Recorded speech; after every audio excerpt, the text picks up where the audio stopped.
காப்பேன், நான் உன்னை காப்பேன். ஆண்டவர் காத்துக்கொள்ளுவார், கர்த்தர் காத்துக்கொள்ளுவார். நம்பர் 5, நான் உன்னை தூணாக்குவேன், நான் உன்னை தூணாக்குவேன்.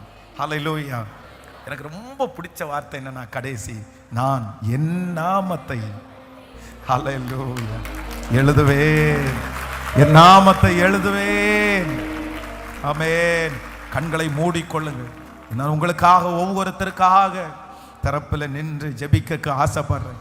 இந்த சத்தத்தை எங்கு கேட்டுக்கொண்டிருந்தாலும், ஆன்லைன்ல கேட்டுக்கொண்டிருந்தாலும் உங்களுக்காக ஜெபிக்க. ஐயா, இன்றைக்கு காலையிலிருந்து உங்க சமூகத்துல நான் நின்றுட்டே இருக்கிறேன் ஆண்டவரே. உங்களுக்கு தெரியும்பா, உங்களுக்கு தெரியும்பா, உங்களுக்கு தெரியும்பா. ஆனா உங்க பிரசன்னத்துக்குள்ள நிக்க சந்தோஷம், உங்க பிரசன்னத்துக்குள்ள பேச சந்தோஷம், நீர் பலன் தர சந்தோஷமா இருக்குது. ஐயா, இந்த பலிபீடத்திலிருந்து இன்றைக்கு இந்த கடைசி செக்ஷன்ல கூட உங்க பிள்ளைகளுக்காக தரப்புல நிக்கிறப்பா.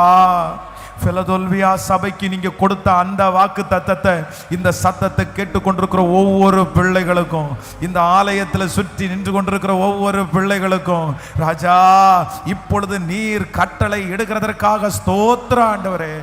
ஆண்டவரே, 10 பேர் சாட்சி சொன்னா போதாதையா, 500 பேர் சாட்சி சொன்னா போதாதையா.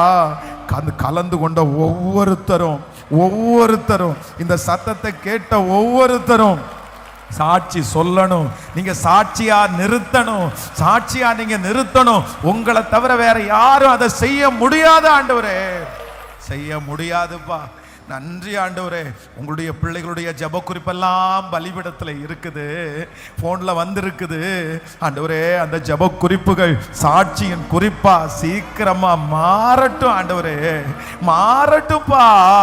உங்க கண்ணு திறந்து பாருங்க ராஜா. உங்க கண்ணுக்கு மறைவானது ஒண்ணுமே இல்லையே. அவங்க பேப்பர்ல எழுதுனது கூட உமக்கு தெரியும் இல்லப்பா, அவங்க போன்ல எழுதுனது உமக்கு தெரியும் இல்லப்பா.